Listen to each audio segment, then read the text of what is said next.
Happy, happy Halloween, Halloween, Halloween. Happy, happy Halloween, Silver Shamrock. Happy, happy Halloween, Halloween, Halloween. Happy, happy Halloween, Silver Shamrock. It's almost time, kids. The clock is ticking. Be in front of your TV sets for the Horrorthon. And remember the big giveaway at 9. Don't miss it. And don't forget to wear your masks. The clock is ticking. It's almost time. Happy, happy Halloween, Halloween, Halloween. Happy, happy Halloween, Silver Shamrock. Happy, happy Halloween, Halloween, Halloween. Happy, happy Halloween, Silver Shamrock.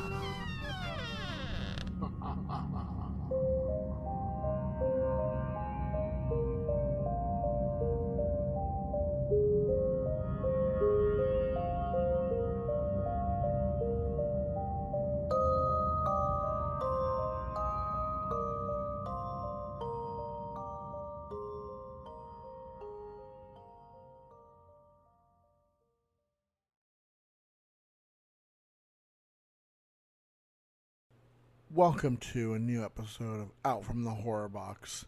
Today is an ooky, spooky, spectacular special for Halloween. So lock your doors, bolt your windows, and turn off the lights as we get into some spookiness for this Halloween. First up for this special, we got an interview from Daniel Farrands, the writer of Halloween Curse of Michael Myers, on his plans for Halloween 8, Lord of the Dead. So this entry, the unproduced follow-up to 1998's Halloween H2O, screenwriter Daniel Farrands would have acted as both a sequel to Curse of Michael Myers and H2O, marrying the disparate continuities of each film while providing audiences with a shocking new take on the shape. So, from Mr. Farrands, in my youthful naivety, exuberance, whatever you want to call it, I just wrote this epic thing where it was like 35 pages and it was just lots and lots of stuff going on. So that was him noting how he tackled his original Halloween 6 treatment for Mustafa Akkad. This is him explaining it again. When he read it, I didn't know what to expect in terms of his reaction. I thought, well, I'm either going to get this job or I'm going to blow it. But he read it and said, I think this is fantastic, but you have way too much here. You need to cut this in half, and the first part of it should be 6. And now we have kind of a roadmap for what 7 is going to be. He was, I think, at the time, pretty serious about that. So the beginnings of this were that the original Halloween 6 treatment that was just too big, too expensive to make into one film. I think this was before the days when they would greenlight back-to-back productions. In retrospect, had things been that way back then and they'd said, let's do 2, we would have had a Halloween 6 and 7 and maybe closed out that story. But that was the origin of my continuing story above and beyond Halloween 6.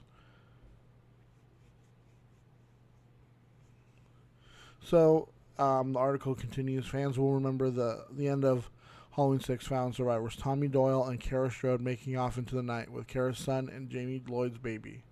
But Farrands reveals that his original ending had Kara Strode dying, with Tommy being blamed for her murder. That was the original scripted ending. Not them driving off in a Jeep. There was a kind of coda to all of that, where they go to the same bus depot where we saw Jamie Lloyd make the phone call in the middle of the night. In this ending, which I thought was a nice bookend, the heroes are going to stop at the same bus stop. Tommy, Kara, and the children get out. It's raining, it's pouring. It's the same kind of scene that we saw previously. Tommy runs to the same old-fashioned phone booth to make a call to 911 and can't get through. This is all from Farrands. As he's making that call, Kara has taken the kids down into the restroom. We hear a scream and he goes running down into the restroom area. He opens each one of the stalls, he finds a pool of blood coming out, and there's Kara bent over, her throat slashed, reaching out for him, and the two children are gone. Then you hear sirens, and the implication is, oh fuck, Tommy's in a lot of trouble. So this is back to the article. From this point, Tommy would have gone on the lam, avoiding the authorities and Michael in equal measure. So, quoting Farrands, I was a little inspired by The Hitcher. So it becomes Tommy versus Michael on this dark highway kind of idea until they arrive back in Haddonfield. The second part of the movie, the Halloween 7 treatment that I had inadvertently written, takes place in Haddonfield where the murders are happening. People are a little bit like in Halloween Kills, where people are just, kind of as a spoiler, where people are just kind of engaged in their Halloween stuff. They know something's happened. Then people are locking their doors. There's not a mob, but kind of like that group fear. There's a few of them that go out in the night to try and hunt him. Those people start getting killed off. Then what we ultimately would realize is that this coven, the secret society, was made up of a lot of the people within the town of Haddonfield. It wasn't just a group of underground people at the sanitarium. It was almost like a ritual. It was very inspired by the Shirley Jackson's The Lottery. I thought if you apply that to a Halloween story of where a family is chosen to be sacrificed, that the tradition goes back to the early days of Druids and Halloween and the celebration of Samhain. That was kind of the idea. At the end, you would see that the whole town has come out in a Wicker Man sort of way and has chosen their final sacrifice. The end of the movie was Jamie Lloyd's life was about to be taken by this mob and Michael, and all of a sudden out of the crowd appears a dark figure. It turns out to be Laurie, and she's there to save her daughter, and that was the end of the film. And now the article asks the question, so the end of this Halloween 7 would have left audiences with a cliffhanger? Farrands answers, yes, yeah, well, it was supposed to be the reappearance of Laurie Strode. I do remember, and this always makes me chuckle now in retrospect, all these years later, that Mr. Akkad's response to that was, well, that's nice, but Jamie Lee's a big star. She'll never come back to this series, so we need to think of something else.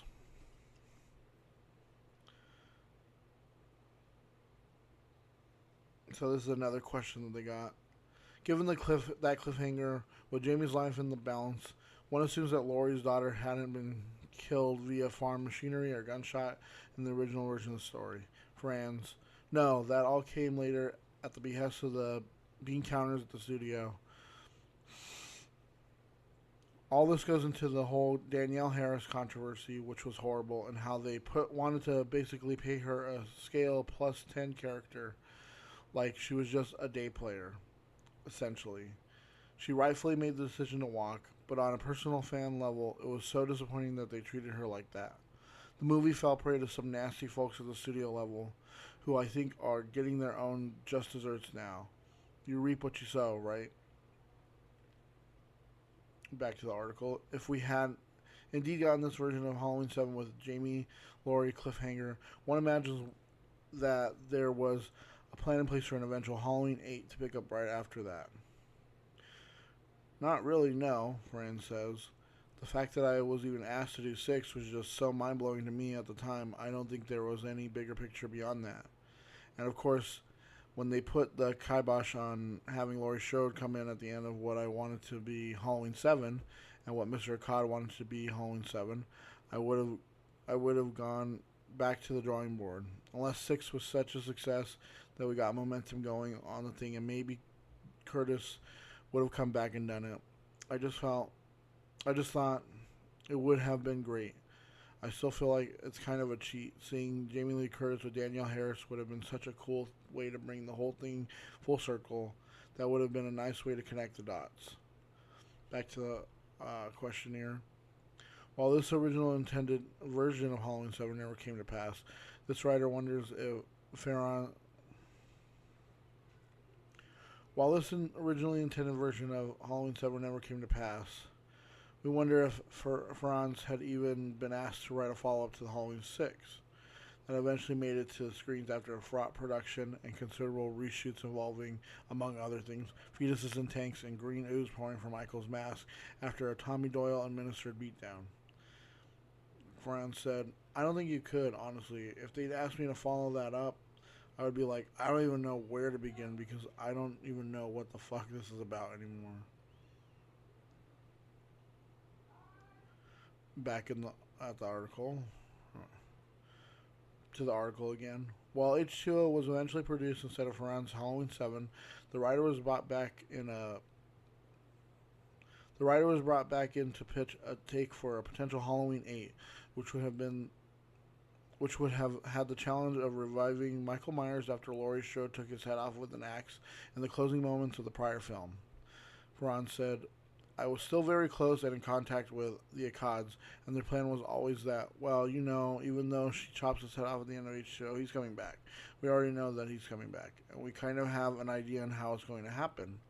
But in talking to Malik Akkad, Mustafa's son and current Halloween producer, and his dad, they said, yeah, go ahead, write something up and send it to us. I did. It was called Halloween 8, Lord of the Dead. I think that was the name that I picked, and I stamped on the cover page of whatever treatment I sent over to Malik and his father, and it never went out. I doubt it went further than their own office because I think Dimension Films had their own ideas of what it was going to be. Farrands' take acted as a sequel to H2O, but also managed to reach back into the continuity that exists prior to the soft reboot that the 20th anniversary film had provided. So in my take, Farrands continued, I kind of took some cues from that original expanded treatment for 6. I thought, well, you know, there's kind of an interesting idea here, but Michael Myers is clearly dead at the end of H2O, but they want the franchise to keep going. So I wrote up this very brief take, drawing from parts of that original Halloween 6-7 treatment that I had written back in the day, and I updated it so it would kind of pick up from the events of H2O, but also kind of taking it back to where we left off with 6. I was kind of trying to do a little damage control too. Like, let's not totally write off what we did. Let's not spend too much time on it, but let's not totally write it off either. As I recall, it opened with a kind of summation of the events of 6 and H2O, almost in a new cast sort of way. Obviously, some years had passed, but then Tommy was still kind of like on the lam and sort of hiding. He ultimately comes out of hiding and is attacked by what he thinks is Michael Myers, and ends up running back into Haddonfield. The plot had to do with Tommy Doyle looking through Loomis's diaries, the book that he was writing in Halloween 6, and kind of putting together the pieces of Michael's history. He was really delving into that and becoming even more of an obsessed, haunted guy.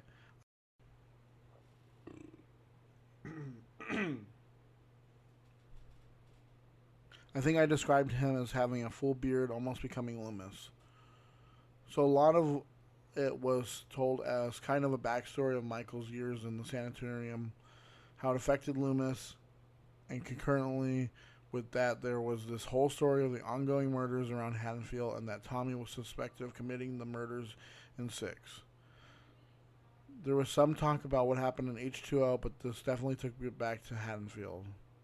The twist of my pitch was that once the hell breaks loose and the murders begin and we see all of this mayhem going on, with Tommy sort of taking on the role of Loomis, the big finale when we're going to finally unmask Michael Myers reveals that the killer is actually Laurie Strode. She's gone completely batshit crazy and came back to relive the murders that she barely survived, and she's become the Shape. It kind of made sense to me because at the end of Halloween H2O, what you hear after she chops off his head with an axe is that she's breathing heavily like Michael at the end of the original movie. I thought this was a perfect setup knowing because they had told me, we have Jamie Lee for 5 minutes, that she was contractually obligated to be in the next movie, and I said, well, make them the best 5 minutes. Don't just kill her off at the beginning, which sadly they did. I thought, you know, if you're going to bring her in again, just don't tell the audience. Make it a big surprise. Give it a twist. Put her in at the end. Don't even say she's in it. And then when the mask comes off, Laurie's the killer. Farrands further notes that, much like little Jamie at the end of Halloween 4, Laurie would apparently be taking on the mantle of the Shape by the end of the film. So let's go back to the article. That reveal is very similar to the end of the 3-issue Chaos Comics run from back in the early 2000s. And the Farrands said, "That's right. Chaos Halloween Comics writer Phil Nutman had come to me because he knew I had done one of the Halloweens. And he said, I don't really know these movies certainly like you do. Do you have something that I can kind of draw from?" So I handed him that treatment and said, "Well, this is never going anywhere, so here you go." I think whatever he did with that comic was probably based on what I had written in that pitch. So that was kind of it. It was a bit of a piecemeal type of thing. I honestly knew they probably wouldn't take any of it seriously because I just knew how the politics were with this whole thing at that point. It was kind of ugly with the Dimensions Miramax camp always at odds with the Nightfall Akkad camp. It just wasn't a friendly, amicable relationship after 6. I think they tried to play nice when it came to H2O, but I think there was just always a tension, an unease, and an unhappiness. It was just not a good marriage at all, and I think the Akkads would have loved to have divorced themselves from it many, many times over the years.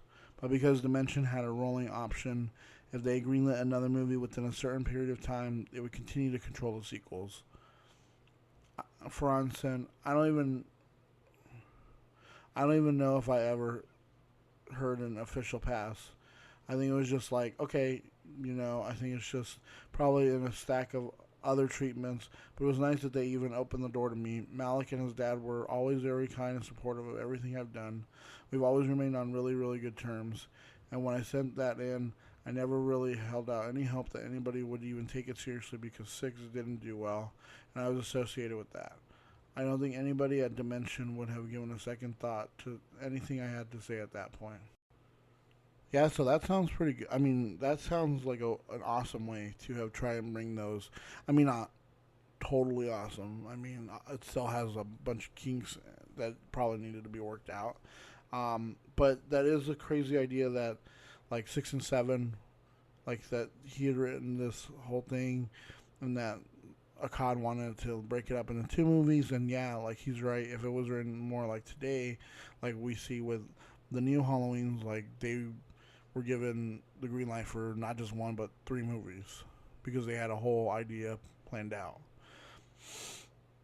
So you can tell that they would have given him, like, maybe nowadays maybe they would have been like, okay, give us 6, and if 6 does well, we'll let you do 7 and see where it goes from there. And then even to the idea of, like, trying to link it back together, like with a Halloween 8. I mean, the idea that Laurie is the Shape in the end is kind of dumb. But, I mean, it's one way to bring Michael Myers back in an interesting way, I guess.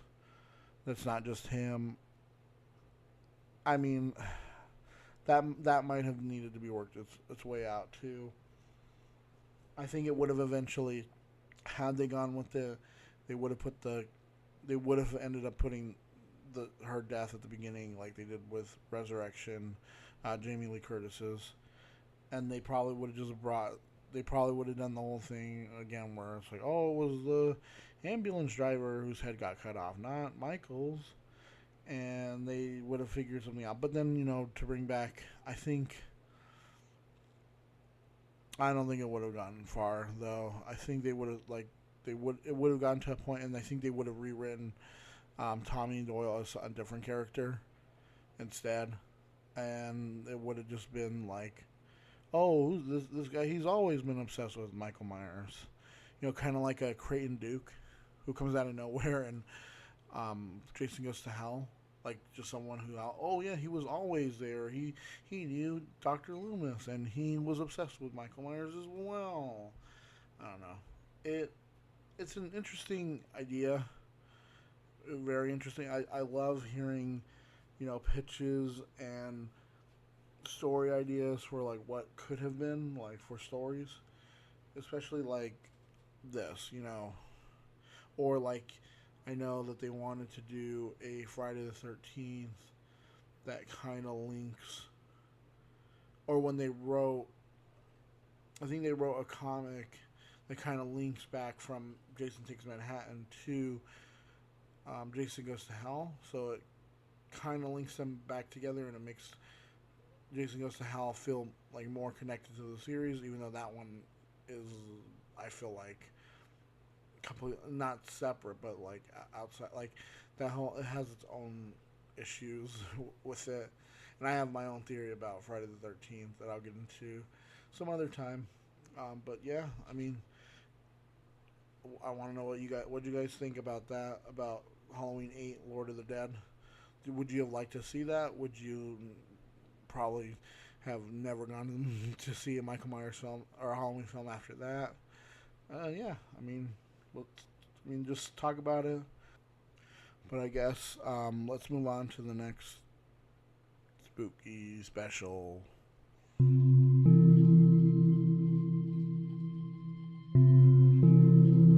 So I want to go over a little bit of the movies that I love to watch for Halloween to get into that spooky, ooky feeling. You know, that feeling of, the seasons are changing and it gets cooler at night and in the morning. And that pumpkin and spice is going to start coming out. One movie I love, or one movie series, obviously for Halloween, is Halloween. I love that series so much. I love the first one, the second one, they're especially nostalgic for me. The third one I've grown to appreciate and love over time. The fourth, fifth, and sixth, always stick out in my mind because those are the ones I used to watch a lot as a kid. And then I remember, like, H2O coming out and Resurrection and feeling like, oh man, it's kind of done because I don't know where else you'd go, and we didn't get a Halloween for a long time. Then we got a reboot with Rob Zombies, and that one's pretty okay. I like that one. I don't know if I like all the hillbilly, hick yuck, this is the backstory, like, oh, he was abused and this and that, or whatever. But the rest of it's pretty good. The second one's terrible. And then, I love that we're getting more Halloween again. Halloween Kills was awesome. Can't wait for Halloween Ends and see where that goes.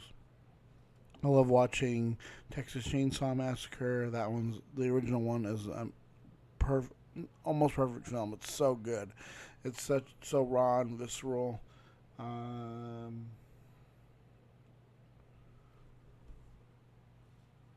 Creature from the Black Lagoon, it's a classic.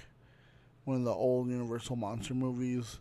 It's just so good to see, it's just like my favorite one of all of them, just because you get to see the side of this creature that you don't normally see, and it's just a compelling story. Ernest Scared Stupid, I've loved that as a kid so much, and I love rewatching it again for Halloween. I haven't watched it yet. Hopefully I'll be able to watch it right before Halloween or on Halloween or whatever. Basically any DCOM Halloween special movie, like Halloween Town 2, Don't Look Under the Bed, Phantom of the Megaplex, Mom's Got a Date with a Vampire. I love all those films. They're corny and cheesy, but I love them from being like a little kid and watching those every year. They'd come out with something new all the time, and then that's what you'd get. And we love. I love watching those. Hopefully, I'll be able to review those too over time. Killer Clowns from Outer Space. If you just heard the new review that I put out, I reviewed that. I love that movie. I gushed about it in that review over and over again because I love that movie so much. Pretty much any of the Goosebumps or Are You Afraid of the Dark? Those kids that were in the 90s. That was the prime time to be a kid who loved horror, because you could go rent a movie, and you could go to the horror section and rent a movie. There was Goosebumps on TV. There was Are You Afraid of the Dark. There was Scary Stories to Tell in the Dark. all these great things just to like whet your appetite for horror as a kid. Friday the 13th, I'd say probably like the third one is one of my favorite ones. Jason Goes to Hell, I remember watching that as a kid a lot, so that one always stuck as one of my favorites. The New Blood, I think it is, where the girl's like psychic. I like that one. I like the makeup effects a lot in that one. And Jason Lives. Those both are pretty good. I wish they would continue with the Tommy Jarvis character. I wish they would bring him back, because I feel like he's like a great character to have in these. That it's like, oh damn, he's faced Jason multiple times, and this would be perfect way to get it needs like a Laurie Strode type thing, like character, or like a, what's her name from Nancy from Nightmare on Elm Street. It needs somebody to kind of anchor it down. The Thing, John Carpenter's The Thing, is an amazing movie. I love watching that every year for Halloween too. It's just so good. Like, the special effects are amazing. The creature effects are awesome. The story is pretty good too, and you just feel this sense of isolation and that dreading doom of like, oh, if it gets out type of thing. And a lot of these are going to be, a lot of them are John Carpenter films. Prince of Darkness. This is an amazing movie. It's so good. I love that one too. It's just such a unique take on like this idea of like where evil comes from and the devil, and like it mixes like science and magic together in a weird way that I love. The Fog, I just recently watched that one. It's a very very short and concise movie, but it knows what it wants to do, and it does it pretty good, especially leading to the end. And I think a lot of the effects that they pull off are pretty good in that as well. And finally,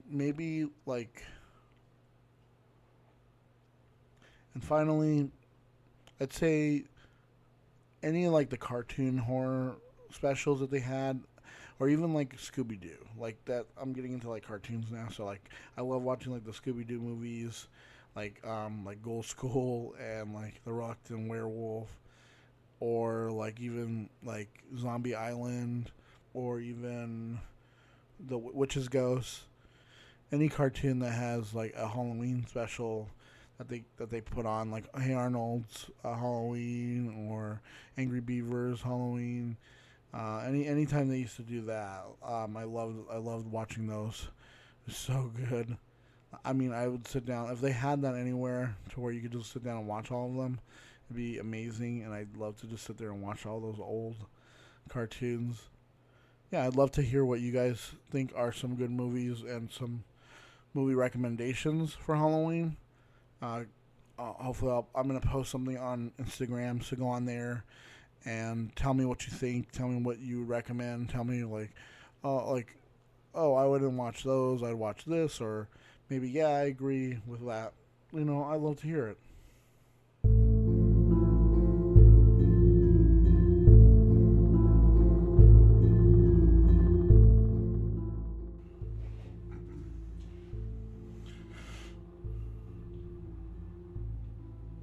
So I thought I'd treat you to a little review in the middle of this special. I didn't want to just review the same old thing that you could review for Halloween, like any of the Halloween films, or Friday the 13th, or Nightmare on Elm Street, just all the generic ones. So I decided to pick something that's a little bit more comedic in tone, and a little bit than horror. I chose the 2013 comedy horror film directed primarily by LaMartina, WNUF Halloween Special. Don't check your dial, folks. You didn't tune into Transylvania's public access station. No, sir. Tonight is Halloween. Halloween is Satan's night, the night of the devil. Reporter Frank Stewart has a special Halloween treat in store for viewers tonight. He'll be leading a group of paranormal experts to the infamous Weber House. Do you know what happened here in the Weber House? Some people got killed. Their son went haywire. Frank Stewart and his team of experts will conduct the first ever live on TV seance. Evil works in mysterious ways, Frank. It's unpredictable. Are there any spirits in the house? It's scary. That's far out. That horror. Something strange going on in this house. Animal mutilation, paranormal disturbances, devil worship. Wait, whoa, hold on. This is not staged. Hello? Is this the work of the devil? Folks, we are going where no camera crew has gone before. Father, perform the exorcism. This is not some Halloween prank. The grisly evidence of the supernatural is real. We'll be right back. You're watching the WNUF Halloween Special.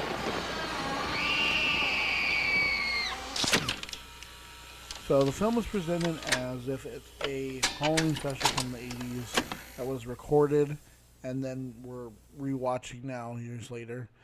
There are a lot of parody commercials that are shown throughout the film, some of which were written and directed by people other than LaMartina. The plot follows a television personality that decides to investigate the strange supernatural occurrences at a house reported to be haunted. And that it kind of cuts back and forth between Frank Stewart, who's played by Paul Farrands, and he's the television reporter, and the people in studio, but also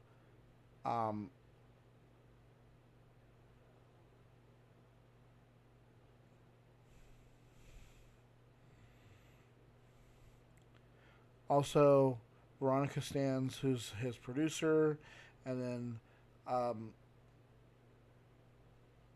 then there's also the two psychics or mediums that they bring in. Their names are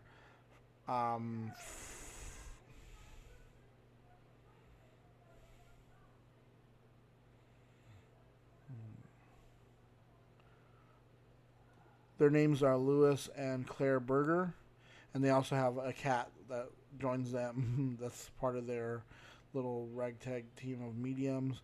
And they also bring in Father Joseph Matheson, who they claim is a priest and can perform an exorcism. Turns out he's not. He's actually an actor, and he gets freaked out by all the stuff that happens. I do love the way that they set it up. It looks like it's been on tape, like it was recorded. I do love the commercials, the idea of having all these commercials and stuff. It does slow the film down a lot, though. There's parts where I was like, if this is a broadcast, it wouldn't get cut commercial this fast. Even with the segments that they're playing, I was like, this is cutting kind of fast. So you're not seeing too much in the house, which is a little bit disappointing. And then the twist in the end is a little I didn't see that coming, but it's not the twist that I kind of wanted. So you find out in the end that the people who were part of the satanic panic, Halloween is a holiday for Satanists and this and that, blah, blah, blah. Turns out they are the ones who are doing everything in the house. They're the ones who destroyed the equipment. They killed the cat. They locked him in the basement. They've been doing everything the whole time. And that's kind of, I don't know, dumb, cheesy. I mean, it was good up until that point, and then, you kind of see, them recording it a little after, too, and, she's like, oh, don't put the camera on me, but then, he, starts putting the camera on all of them. It's okay. I don't know. It was good. It's okay. I wish the twist was that there actually was, supernatural stuff going on, and, there was ghosts, and that the father, actually had to, do an exorcism, something like that, something crazy like that. That would have been pretty cool to see, but we just kind of got this kind of oh, yeah. Oh, I get where they're going. It was supposed to be more of a grounded type of thing, where it's what would it actually have been? The Satanists, or the people who are trying to kill the Satanists and stop the holiday from happening and this and that, whatever. I thought it would have been a way better idea if like it was really happening. But I mean, other than that, it was, like I said, it's shot pretty good. For what it is, like as a low budget indie film. The commercials, I would say, stand out to me more than even just the storyline. I love that they took the trouble to shoot all these like pretty generic like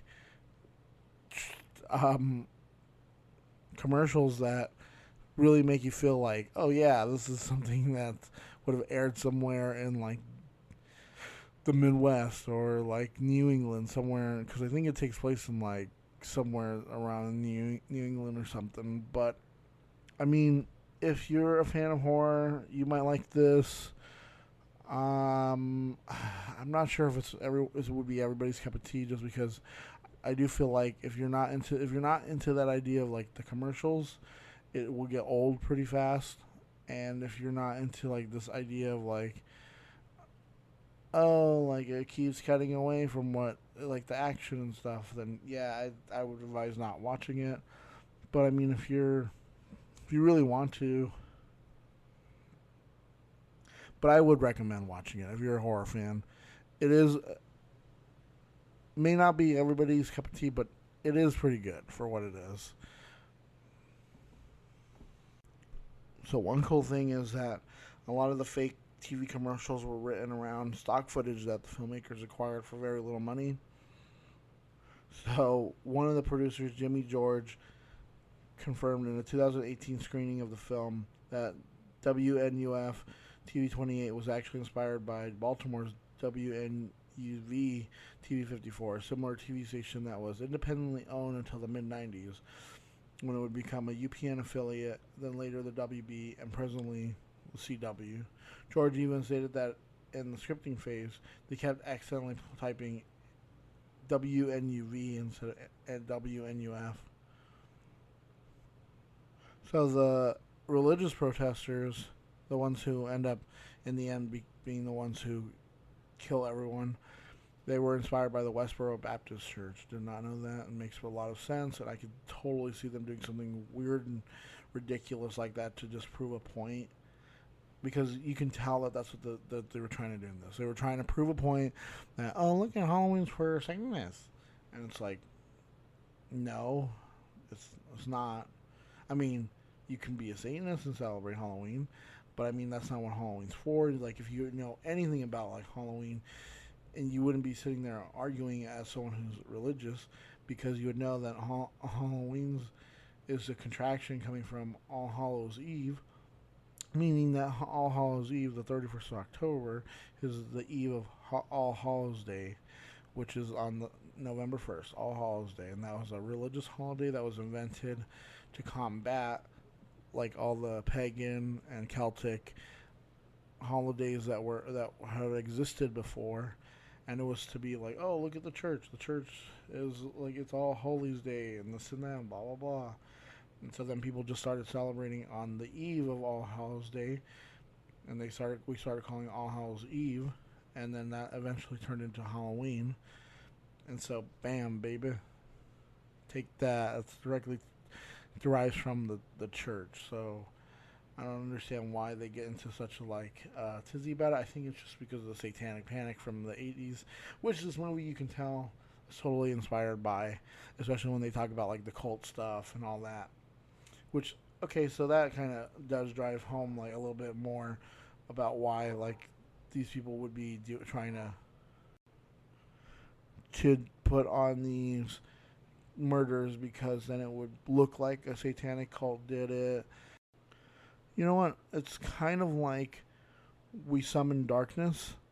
Like how the whole premise of that is that they're just trying to set up these murders to look like a satanic murder was going on, and like satanic murderers have been going around just so that they can get people to join their church or whatever.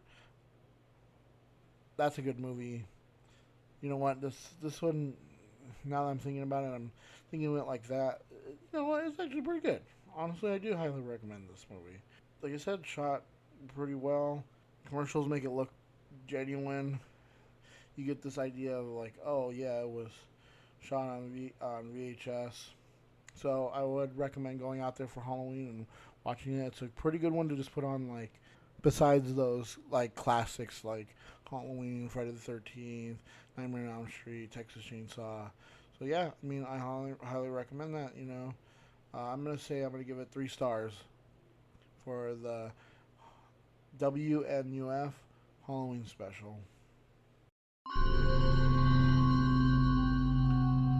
To wrap up this spectacular, spooktacular Halloween episode, I'm going to read 10 intensely creepy true stories to keep you awake.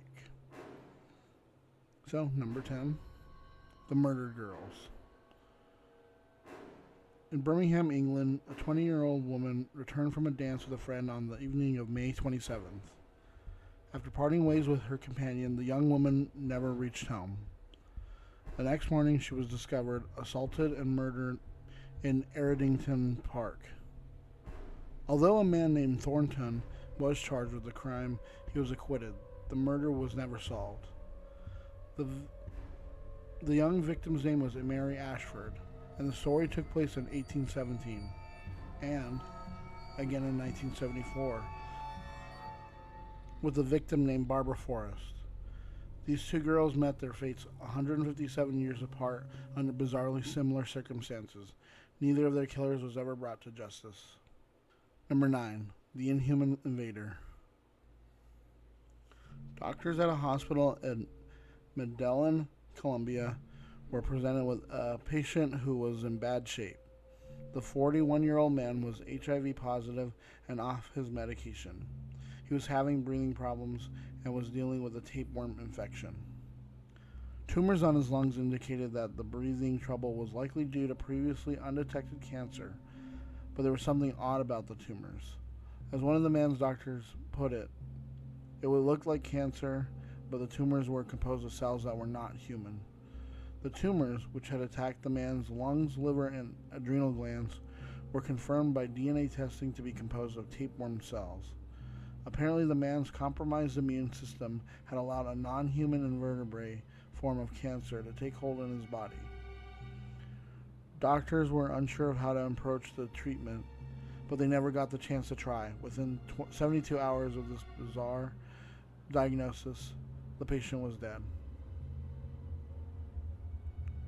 Number 8. The Faces.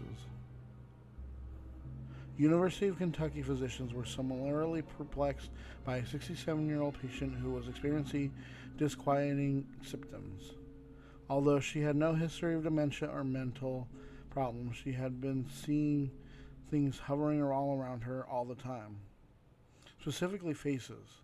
Terrifying, disembodied, elongated faces with huge eyes and teeth.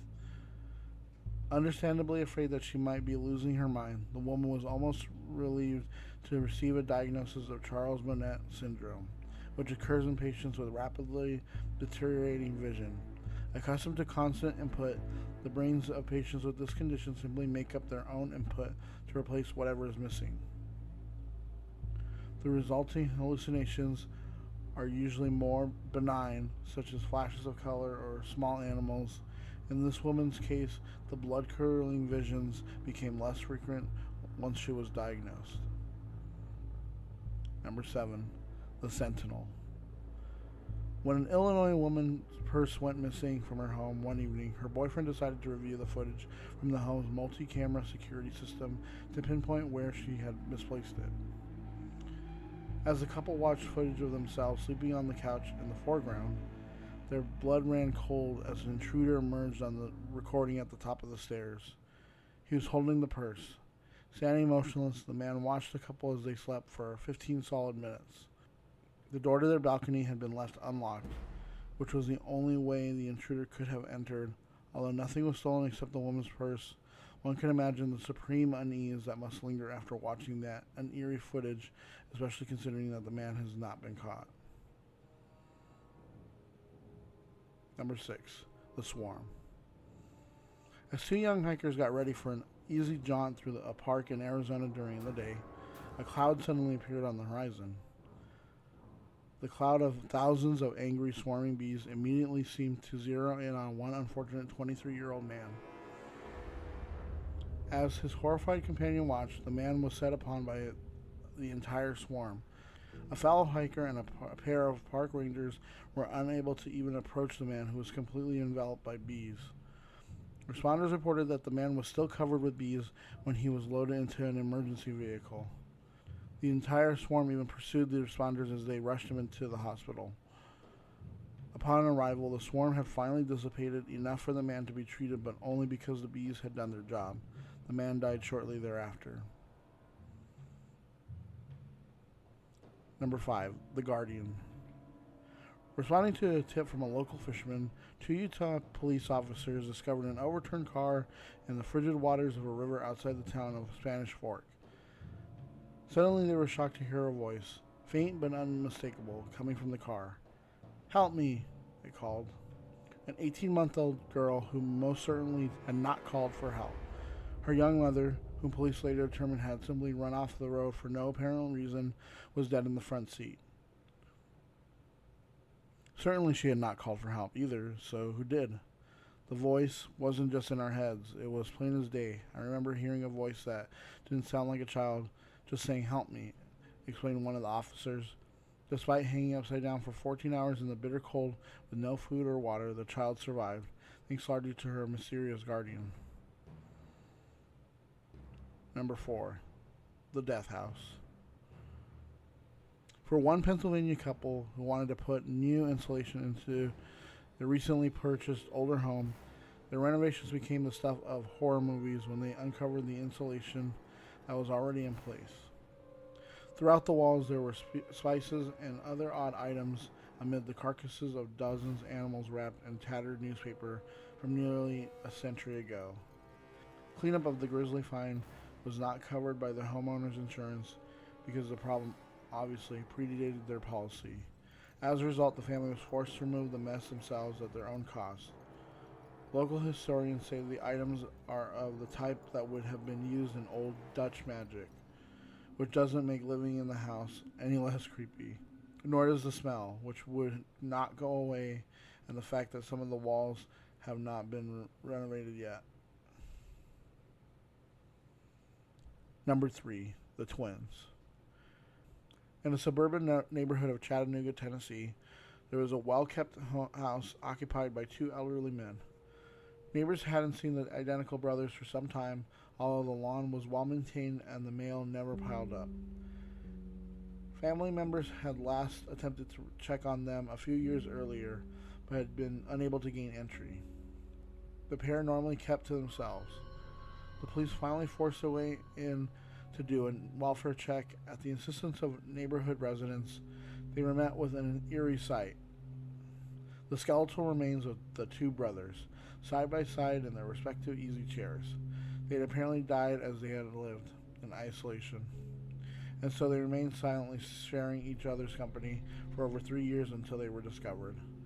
No signs of foul play were found, which does nothing to make the story any less creepy. Number 2. The Watcher. After one Pennsylvania family's purchase of their $1.3 million dream house, letters began arriving at the home from which someone calling themselves the Watcher. And indeed, the person seemed to be watching. The unknown person writing the letters claimed that the home had been the subject of their family for decades, whatever that means, that they had been put in charge of watching and waiting for its second coming, whatever that means. The letter writer began asking unsettling questions like, have they found what's in the walls yet? They also expressed their pleasure to know your names now and the name of the young blood you have brought to me. An investigation by local police yielded nothing. As for the family, they moved out immediately and filed suit against the previous owners of the house. Number 1. The Unfriendly. Similar troubles began for a Washington family when their teenage daughter's phone began sending text by itself. The family's devices began to turn against them as an anonymous, scratchy voice stalker whom the family dubbed Restricted began calling with details of where they had been, what they were wearing, and what they were doing at that very moment. He said he was going to cut their throats. As if that weren't enough, the caller played back recorded snippets of private conversations between family members. Even the family's private conversation with a local police detective was somehow recorded and played back. All the family members have been thoroughly investigated. Their cell phones also have been analyzed, all to no avail. The stalker or stalkers have still not been identified. Neither has a potential motive, nor even the means by which the harassment was carried out.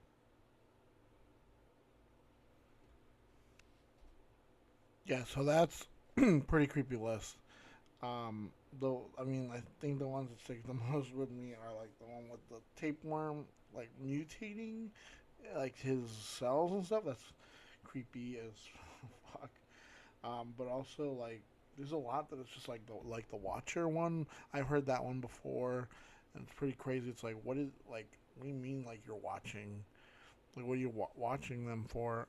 And then I think what you should take away from this is that you should look more into the history of your guys' houses, and especially when you're gonna start renovating. Make sure like no one's died there, no one's already dead there. There's not anyone living in your house. There's nothing creepy in your walls, because you never know. They could be in your house right now. They could be behind you right now. They could be staring at you, looking in from across the street, especially right now when it's cold and chilly and the night is dark. Well, thank you for joining me on this spooktacular Halloween special. If you're listening to this right now, it's Halloween when I'm publishing this. So for the next episode, it will be a full episode. There'll be a review, there'll be some more news, so watch out for that. If you guys want, you can DM me at Instagram at Horrorbox Podcast. That's Instagram. You can DM me, let me know what you want to hear, or if there's any recommendations, if there's anything you want me to go over, if there's anything in particular you want me to review. You can also hit us up on Gmail at horrorboxpodcast@gmail.com. You can send any submissions or recommendations there, or anything you want. Like, do you hate the podcast? Do you love the podcast? Do you think it's just so-so? Is there anything you want me to change? Anything you want me to go over? I'll do it. Maybe I'll think about it, but I mean, I always take it into consideration. I always love feedback, so hit me up. Thank you for joining me, like I said. And hopefully you have a happy Halloween, and hopefully you don't get, overstuffed with all the candy or whatever you're getting stuffed with. So until next time, we'll check out what comes out from the horror box. You're just in time for the big party. We're going to do the Spookananny. The Spookananny? Yeah, the Spookananny. What are we waiting for? All set, let's go. Spook, spook, spook, spookananny. Ghosts and goblins dancing all around. Spook, spook, spook, spookananny. Haunting all the houses in town. Spook, spook, spook, spookananny.